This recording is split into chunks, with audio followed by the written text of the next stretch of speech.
All right, and we'll jump right in. So first of all, thank you for joining me on a Friday afternoon. And for those of you in the US, a Friday afternoon before holiday weekend. Um, I appreciate it. My name's Gary Falcon. I'm one of the co-founders of Twine. And what we're going to do this afternoon is really take a look from a teacher perspective at how to get started in Edsby. So this webinar is really intended as a starting point. We're expecting that the folks that are here joining us maybe haven't used Edsby at all, or they're just new to the platform, or maybe new to your school this year. I would like to encourage questions as we're going through. Let me bring this up real quickly. I want to share my agenda with you. So I'm going to share my screen for a moment. And here is what I'd like to talk about. I'm not even going to worry about this. So really, I want to start with some of the basics, right? How we're going to get connected. When you get connected for the first time, where you can go to set some things for yourself in terms of profile and notifications and so forth, how to navigate the system. And then where we're going to spend most of our time is really around how we use Edsby as a communication tool for getting information out to students and parents, as well as communicating among ourselves, or if we need to communicate privately, how all of that happens. And we'll take a look at some of the classroom tools. We won't have time to do everything, but we'll look at things like gradebooks. We'll definitely spend some time on. We can talk about attendance. Hopefully we can get into the planner a little bit, and just some of the most commonly used tools that are part of the online classroom. We also will look at least briefly at some classroom settings, and then I have a couple recommendations on first activities that you might try if you're brand new to Edsby, some things to do to get started. I will mention what we are doing today is really focusing on sort of the beginning functions of Edsby. It is a really deep product. There's a lot that you can learn. We could probably spend 2 days just covering all the different things that we can do in Edsby. Don't overwhelm yourself. It's important to start with the basics, but know that there are also great resources online. There are really good support articles and videos that you can get to, so that if you want to do more advanced things, if you want to create and distribute online exams, you can do that in Edsby. If you want to build personal rubrics, you can build those out. If you want to start using evidence of learning to capture ad hoc things going on in the classroom, there's a lot that you can do. And I'll show you where you can get to those help files and videos, so that if you want to explore more on your own, you can do that. The most important thing is getting connected. And I know we have folks from different organizations on this afternoon, so this is going to look a little bit different depending on what your school has set up. As a general rule, you're going to go out to some site that is going to be, yourschoolname.edsby.com. What that exact URL is going to be different for every school. If you don't know what that URL is, what I'm going to encourage is at the very end of the session, let me know or put it in the chat, and I can look it up for you, and I can let you know for your school what that URL is. There is also an Edsby app. The Edsby app can be downloaded and installed on your phone, your iPhone, your Android phone, your tablet. It's a free app, and when you download that and install it, what you'll need to do is, again, enter whatever that URL is for your school. So in this case, it would be just the first part. So you put your school in there and you'd be good to go. And again, just search for Edsby in the App Store, and that should get you the app. I will mention that the app, I would say, is particularly important for parents. What we see is that parents are much more likely to connect and know what's going on and use the app regularly if they're on their phones. As a classroom teacher, I find most teachers usually are on, a laptop or a desktop computer, but particularly for the communication functions, the phone is really convenient. It's really handy to have that. And it allows you then to set up, notifications. And so there's some nice things that are possible in that app. When you go to actually log in for the first time, there are a couple ways that you might get connected. In many schools, they're using just an Edsby username and password. The username for staff is always going to be an email address. So usually it will be the email address associated with your school. So whatever that is, sometimes your name at your school. If you've not been given a password by your administrators, the easiest thing to do is come down to the Forgot Password link on the login page, and we will send you an email where you can set your own password. The administrators at your school can also assign a password. And it sounds like we have a question here. Yes, go ahead. No, thank you. Sorry, I made a comment and I didn't realize I was on. Okay. Okay, very good. Very good. Username and password should always work. And again, you can use your email address to get connected there. Some of the schools that we work with are also running cloud services through either Google or Microsoft. And if your school is one of those, you may see on your login screen a button that says Microsoft, or you'll see a button that says Google, just depending on what your school is doing. If you have those buttons, what you should be able to do is go right to the Google button or right to the Microsoft button. You don't need to type anything in where it says username and password. And if you're already signed into your Google or Microsoft account, it will just show you your Edsby desktop. So you shouldn't have to do anything extra there. If you're not logged in and you hit the Google button, it will ask you for your Google username and password. So you'll just authenticate like you would for any other Google service. So those are the different options for getting connected. And actually, let me pause here. I'm going to make sure that I'm seeing the chat. Are there any questions at this point? Okay, wonderful. So what I'd like to do then for the rest of the session here is I'm going to bring up a browser and we can log in initially. In fact, most of the time I'll be logged in here as a teacher. But then if you also want to see what it looks like from a parent perspective or a student perspective, I can show that also. So I'm going to log in as a teacher in our sample school called Twine Academy. And this is a fairly common, I would say, a desktop. So what we're seeing here, all right, and in fact, some basic navigation. So up in the very top right corner, you can see it's got my name. I'm logged in as Mr. Lambert today. And Mr. Lambert is an English teacher. So down the left side, you can see I've got some English classes. It also, at a glance, it gives me some information about my schedule here. I can see our school-wide news and announcements across the top and some groups that I might be a part of in the middle here. So this is all good information. When there is new content that I haven't seen yet, we'll also have these little red counters. And so I've got 4 new messages waiting for me in my message center. And there's something new in my English 7 class that I haven't looked at yet. So the red counters are always a good thing to orient to. A little bit of very basic navigation. The very first time you log in, instead of having a picture of yourself, you'll probably see just a placeholder image. And one of the first things that I would encourage you to do is actually update your profile, which you can do by clicking on your own name and going to the profile menu. And what you'll see, again, it defaults to this little spaceman icon, but when you hover over that, you'll get an edit button that will let you pick a picture and you can then assign a photo for yourself. One of the things that I think is really nice about Edsby, and you'll see this throughout, is whenever you post something, it's going to put your picture up there next to it. Same is true for your parents and students. And I think it's really helpful, both for accountability purposes, but also just in terms of getting to know folks and getting to connect. Seeing someone else's face there next to their posts really makes a big difference. So it's one of the things I would encourage you to do right away when you get connected. The other sort of critical functions that are here under your own name, you'll notice that this is where you'll go to disconnect when you're finished using Edsby. Particularly for classroom teachers, it's really important that you not leave yourself logged in, especially if you've got a computer that is in the room with students. You do have sensitive information here, including student medical information. You've got all the grades there. You don't want students sitting down and sending a message as if they were you or changing your gradebook or those kinds of things. So please be sure that you are logging out or locking your computer if you step away from this.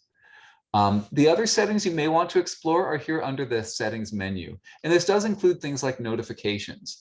I will say that as a staff member, most of the time we find that staff are logged into Edsby every day. And so adding extra notifications, getting email notifications or pop-ups on their phone is a little bit less critical. If I'm logging in, when I come into school every day, I'm logging into Edsby and I'm checking it throughout the day, I might not need those additional notifications. But if you want them, they're there under the settings. So that's your personal menu. The other thing that I'll orient you to is that the information on the top, this blue bar up here, and it includes things like your private messages. There's a shortcut to your calendar. There's also this icon here, this rocket ship, which we call the launch pad. And under the launch pad, we have set up a shortcut to the Edsby help files and videos. Your school may have other bookmarks in here as well. So you can see in this example, we've got a link to the school website and a link out to study.com. So your school might choose to add other things here, but at minimum, you can always get to the help files and videos here. What's great about this is for any of those advanced functions that you might want to explore on your own or to review anything that we're doing in this call right now, there is a huge set of documentation for anything you could possibly imagine you might want to do in Edsby. So you can see we've got Help Center articles here on advanced things to do in the gradebook with weighting buckets and gradebook setup. You can see how we can do custom assessments inside Edsby, how to set up, journals, and how to integrate Edsby with Zoom if you're doing, videos with your classes, right? If you're doing video sessions and so forth. Anything you could possibly want to do. And as I get towards the bottom here, we have videos for a lot of this content as well. So I encourage you, if you have questions, or if there are things that we don't get to today that are interesting and exciting to you, by all means, make sure you come in under that the launch pad, the rocket ship there, and you can go out to the help files and videos, and that'll be a great resource for you. So, all right, I'm going to keep an eye on the chat as well. Sometimes to get rolling and I forget to do that, but it looks like we're good. So as you have questions, again, please feel free to throw them into the chat, or you can unmute your microphone and ask if there's not too much background noise. That works well too. So let's talk about communications. That's really the next big item here. And there are several ways that Edsby lends itself to making it really easy to communicate. The obvious in the first place that will go is inside our classes. So if I open up any class inside Edsby, here's an English 8 class, for example, you'll see that front and center in my class is a class feed. And the idea here is we want to just make it as quick and easy as possible. If I've got something to share, I can come in right here and say, whatever it might be, here's the syllabus for the new year. Right, and I'm going to find maybe a file. You see, I've got some links here, right? I can browse my computer and I can find something on my computer. If you are using Microsoft or Google, you'll have a link there for OneDrive or for Google Drive, right? So there are different things that I can do here. So I might browse my computer and find our syllabus, and in this case, it happens to be a PDF. And I'll go ahead and click share. If I'm using, maybe I have 2 sections of English 8, right? Or in this case, maybe I use the same syllabus for English 8 and English 9. Notice I can post it to multiple classes at one time if I want. And when I click share, now all those classes that I designated have a copy of that English 10 syllabus. And we can share anything at all, right? If I've got photos on my computer of work that my kids were doing, I can drag or drop that picture in and say, great work yesterday on the presentations, right? And I can share this.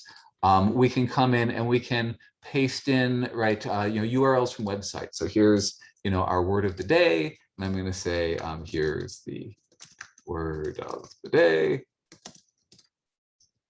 All right, we'll paste this in from Merriam-Webster, and Edsby does a nice job of going out and trying to find sort of the relevant content. So when I share this, right, our word of the day is doff, and we've got the quick summary here, and our students can link out to that. If I want to go further, and right here is a YouTube video on how to don and doff PPE, right, which actually might even be relevant these days for our students, right? We can come in and we can paste a video, right? Whatever it is you might want to do, but it just, again, it's about really sharing information, making it quick and easy to share anything you might want. Notice that as I'm adding things to the feed here, anything that I add as the teacher, Edsby assumes that these things are important, and it adds them to the library as well, because our feed can get busy, right? Our students might be coming in and asking their own questions. I might pose a question and we have students responding to that. So just as a way to organize things, by default, it's going to take those videos and those uploaded files and those things that I've put in here, and it's going to put them in the library. As the teacher, you can open up this library pane and organize things and put in folders as well if you'd like. So know that that's available to you, and it provides a really nice shortcut where parents and teachers can come in and get right to the materials without necessarily having to scroll through. One other feed feature that I like a lot is, as the teacher, you have control over where things show up in the class. And a really common use for the feed, right, is we're going to put in something like a syllabus, and we might want to call attention to it, because again, as students come in and reply, this is going to get busy. So if I want to come back down here to our syllabus and I want to pin this, I want to sort of call attention to it for a while, I can come in and use this pin function. And up here in my pinned items panel now, I've got the syllabus. And maybe I want to keep that up for a week, and at the end of the week, I'll take that back down. So you can control and sort of highlight these things. A really common use that we saw in the last year is for schools that were needing to have some online lessons, or we're switching between online and in person, doing things like pasting in a link to your Zoom or your Google Meet video conference, and then pinning that provides a really nice, reliable way for all parents and students to get to that link. So there's never any question about, how do I get into the class? So let me pause for a moment there. Any questions on what we're seeing here on using the class feed to communicate? Okay, wonderful. Um, so when I post things to the feed, the default in Edsby is that every student in this class, and you can see I've got 6 students enrolled in this class right now, and the parents of those students can all see the posts that I make here. There may be times when I want to communicate with somebody one-on-one, right? And I'm looking, so here, for example, here's one of my students and he had a question. And it might be that I want to respond to that question here, right? Great question. Here's what I do, right? Here's my recommendation, right? And so I might post in here and we can have a discussion. And the newest posts always float up to the top because we want to make those visible. But it might also be that I want to respond privately. Maybe this is a question that I don't want to answer in front of the whole class. So throughout Edsby, anywhere I see somebody's name, I have the ability to send them a message privately. And what this does is it opens up a message just from me to Palmer in this case. And I can say, great question, Palmer.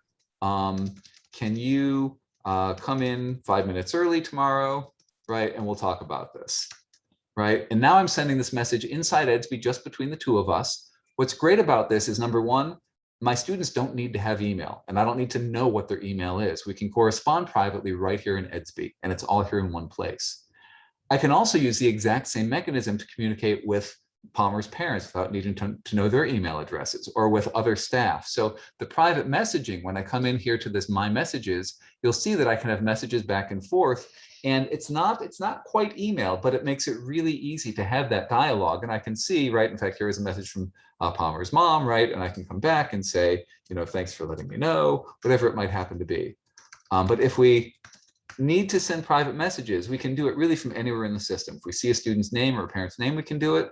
We can come into the message center and create a new message. And as long as I know the name of the person I'm sending this to, maybe I want to send a message to my colleague, Ashley. So I type in, the first couple letters for a name, and that'll come up.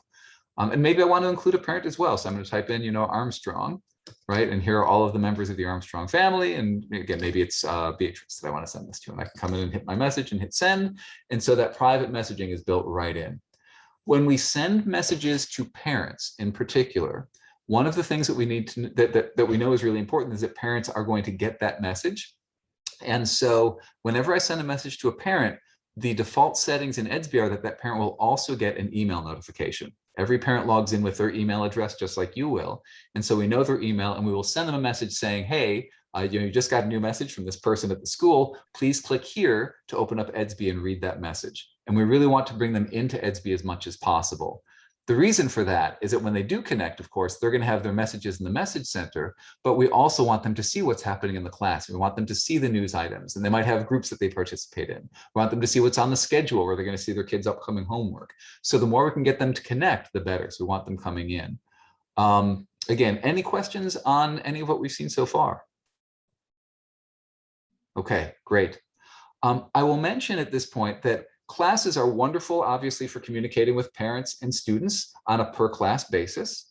We also have what we call Edsby groups. And a group, when I open it up, it looks a lot like a class. The difference, though, is that we can have groups for anything at all. Any staff member can create a group, and you can invite in specific people, or we can say it's open to the whole community, whatever you want to do. The idea here, and in this case, we've got a group called All Staff. I think just about every school we have on Edsby is using something like an all staff group. And the idea here is that our all staff group is specifically for us to communicate internally. So, which day is best for our staff retreat? I'm going to say Tuesday is my vote for that. Maybe I've got something else that I want to say, for the retreat, can we, go outside and hike during lunch, whatever. Right, so I'm going to come in and ask my question, and whoever's running the retreat can respond, or we can have a conversation about this, whatever it is that we might need to do. But it gives us a place where we can communicate internally and do our own business here. We can even have, for example, events, right, that are only relevant to staff, and by putting them in the all staff group, those are then visible on the staff calendars when they first, when folks first log in.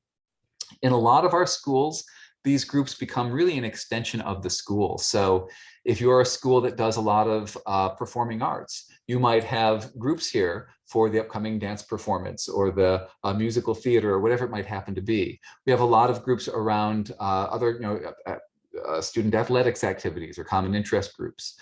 We will see a lot of schools that have groups that are parent committees. We've got fundraising committees and social committees and whatever else. So any any combination of people that are doing work relevant to your school, you as staff can create those groups and provide a place for those interactions to happen. So, and group creation, I don't want to get too in the weeds on this, but I want to point this out that the create button is here when you open up the groups panel, and it just provides sort of a simple permissions form. This is one of those things, if you want more detail on this, the online help has a really good tutorial on setting up groups and what all the different options mean. All right, so I think that's all I want to say on that right now. And I want to return to some classroom tools. Any questions on groups or communication in general, if you need to get something out? Okay, great, thank you. So let's go back into my English 8 class. And I want to talk about some of the other things that I can do in here. So you saw how I was able to share some videos, and we can have conversation here in the feed. There are other kinds of things that I can put in the feed, right? I can ask a question. So in an English class, I might ask a question about setting or character, or even just, hey, how did you like this, this particular reading? We can add events, and of course, events, because we have times and dates, all of this rolls into the calendar. So every user, when they log in, the calendar that they see on their main page is a combination of our school-wide news and events. So we can see there's a school dance tonight, and we've got Labor Day on Monday.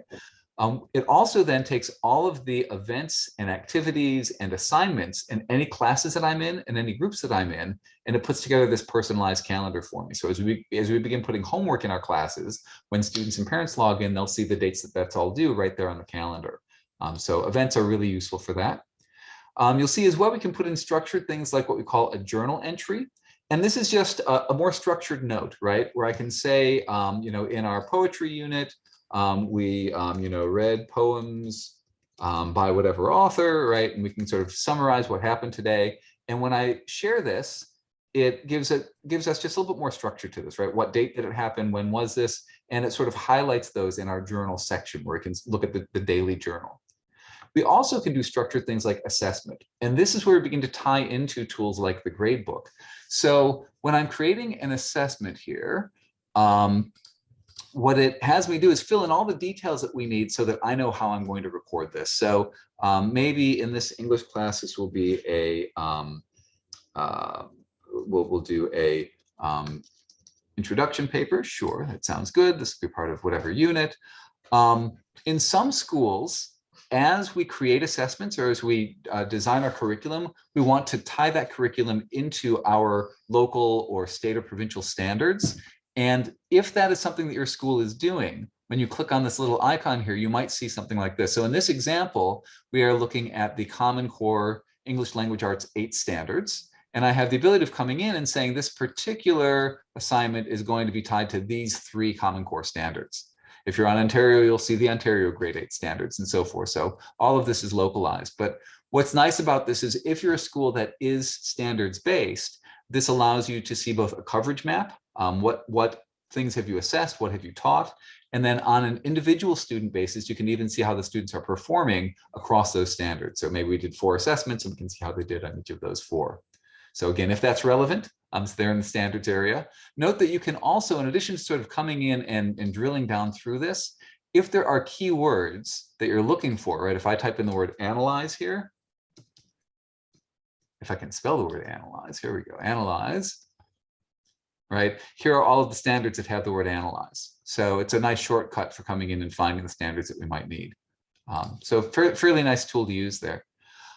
If my students are handing this in online, I'll specify this as a file upload, and that will give my students the ability to actually submit the homework right through Edsby. If it's classwork or it's homework they're going to bring in on paper, I wouldn't say this is an online submission. I would say none here. And then the other sort of basic information, right? When is it due? So we'll have this be due on Monday. Is it summative or formative? So do I want it to be part of the average? How do I want to grade it? There are lots of grade schemes built into Edsby, and some schools have set up their own custom scheme. So out of is simply a simple number, right? So maybe this would be number 1 through 10. Other common schemes include things like letter grade, where I might put in A, B, C, D.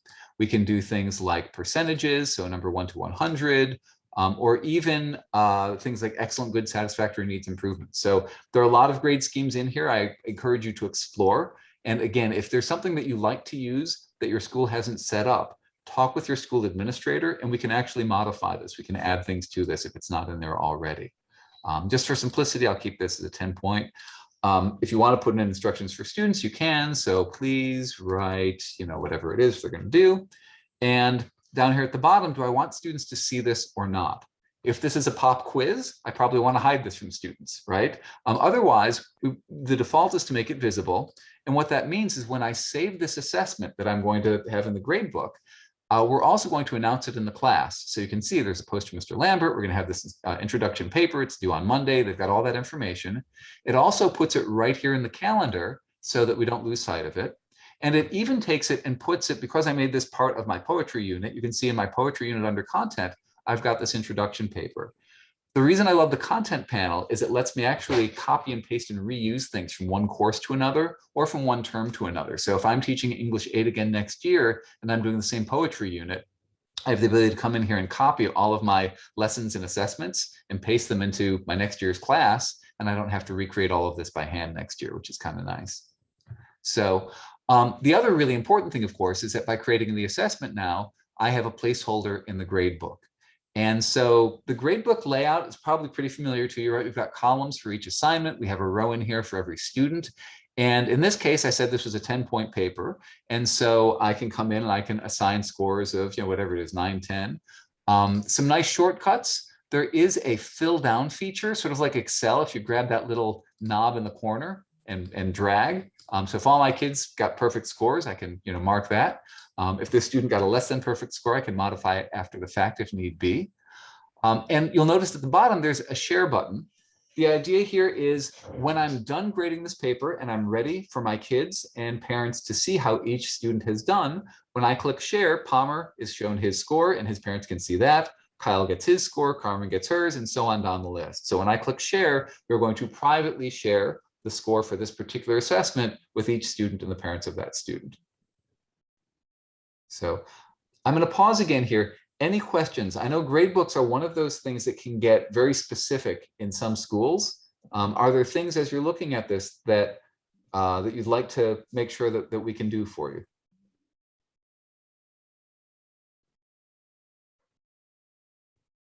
Okay. No questions, thank you. Yeah, please. Oh, no, nothing, no questions. Oh, no questions. Okay. All right. Very good. Very good. I'm going to show, actually, I do want to demonstrate 2 advanced features that I think are really handy. One that is pretty easy to get to and pretty easy to use, and that is there's a details button down here in the bottom left corner. When you click the details button, what it does is it focuses in just on the one assessment. So we're not seeing any of the other columns in the gradebook now. And it exposes for us a couple other columns. The one that I think is really important is this one here for comments. So in addition to just a raw score, we can quickly and easily put in comments, right? Great work, whatever it might happen to be. And when I click share now, it's going to include not just the grade, but also the comment with my student and their parents. To me, this is there's a lot of value in this, right? Especially when we're providing feedback on something like a paper. We might want to talk about, hey, here are some things that we could have done to make, take this from an 8 to a 10, right? So we've got that comment function there. There's also a little drop down here that allows us to add quick statuses. So if I want to remember, did this come in time or did it come in late, right? We've got tags for that. If for some reason we need to exclude a score, maybe we know that Carmen wasn't well this day and we want to go ahead and drop this from the average, right? That's one of our sort of quick statuses. We can go ahead and drop this so it's not part of her grade calculation. So it gives us a lot of flexibility and it's just some nice shortcuts that are in there. And again, kind of the quick way of getting to that is the details pane.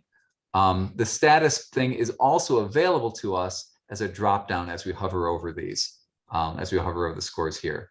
So that's one nice sort of advanced tip.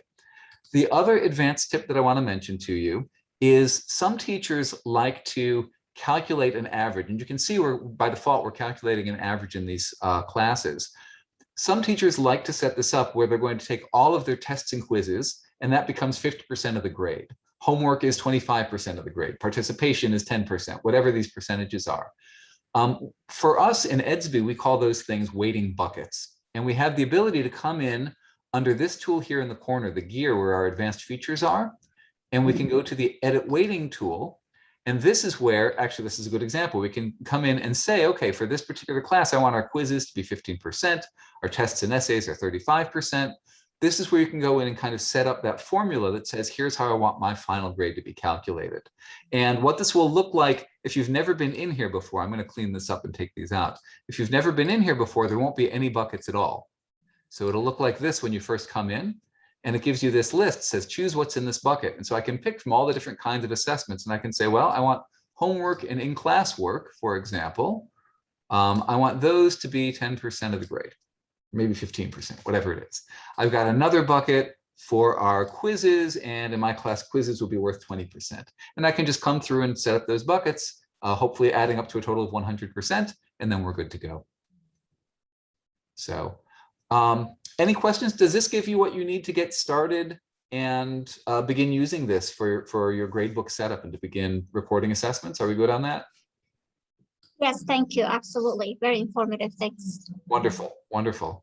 The one other structured tool that I want to talk about in here is attendance. And you can see I'm being prompted for attendance all over the place. Different schools have different policies, and some of them, they take attendance just in a homeroom class or once a day. In this particular school, you can see that we have attendance turned on for every class period. And I'll actually get prompted for this based on time of day. So since the day is over and I haven't taken attendance in any of my classes, it's prompting me here in all of them. But what this looks like is, for example, my English 8 class, when I click take attendance, it opens up my class roster. And this is designed, again, to be as quick and easy as possible. So if everybody's here, I'm just going to click the word present, and it's going to mark everybody here as present. If there are exceptions to that, maybe Kyle is out and Lawrence came in late today, whatever it might be, I can go ahead and mark those exceptions. If I know that Kyle is out because I talked with his mom, I can come in and say, you know, talk to mom, he's sick, right? Whatever it might be. And then I'm going to click share with office. So hopefully it's not more than a couple clicks, right? We come in the morning, everybody's there, we hit present, share with office, and now attendance is taken. And the front office has a tool where they can see who are all the absences, who's present today. If they need to, you know, assign reason codes, they can do all of that. But as a teacher, we just want to make it quick and easy. So there's the roster, and we can hand it in. So I'm trying to keep an eye on time also, and I want to make sure that we have a little bit of time for Q&A. So at this point, we've talked about communications. We've talked about the major functions of, you know, sharing information in here in the gradebook. The last thing I need to talk about in the class are your class settings. So when you first come into Edsby, and you may see this if you've already logged in, when you first open up your class, there may be a big red warning notice across the top. And that warning notice, I'm going to come into the screen here, that warning notice will look like this. It will say your students cannot reply or comment in this class.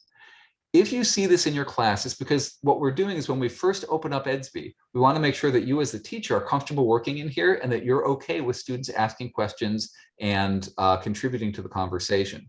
So the default setting for every class in Edsby is that students can view the class, but they can't make their own posts until you come into the setup and modify this for them. So one of the things that I'm going to do, and I'm going to recommend a couple homework items for you, but one of the things that I would encourage you to do is when you come in and you look in your classes and you've had a chance to you know, post your first post in here, as soon as you're comfortable with the idea that a student might respond to that, come in here under this little drop-down menu and click Setup, and where it says Students and Parent Permissions, we'll come under Students and change this from View Class but cannot contribute to can enter class and participate.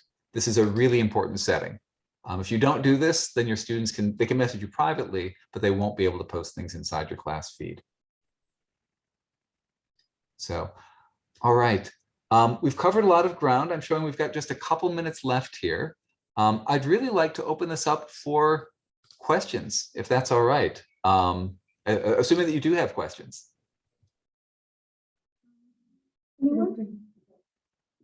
I guess not. Yeah, everyone is okay with it. It's very Okay. straightforward, I guess. So that's why. Okay, well, good. It's designed to be easy, so I'm encouraged by that. I would say I will encourage you to explore. Right, when you get logged in, you really can't do much damage inside the system. So don't hesitate to poke around and explore. One last thing that is important: when you're logged into Edsby, in the bottom right corner, you'll see a question mark, a blue question mark. And that question mark will open up a contact us form. We don't want you to get stuck and get frustrated. You likely have excellent resources inside the school, right? There are folks that have been using Edsby that are comfortable with it. But if you can't get your question answered internally, by all means, please do send a message and let us know how we can help. We may point you to some of the online videos. We maybe there's something that's just not right on your account and we need to fix it for you. But if you are getting stuck on things or you're having questions, please don't hesitate to use that contact form so that we can help you, because we want this to be a good experience. We want this to save you time rather than cost you time. And so anything we can do to help you get up and running as fast as possible, that is what we're here for. Awesome. Thank you very much for your My time. pleasure. Yeah. And for this session.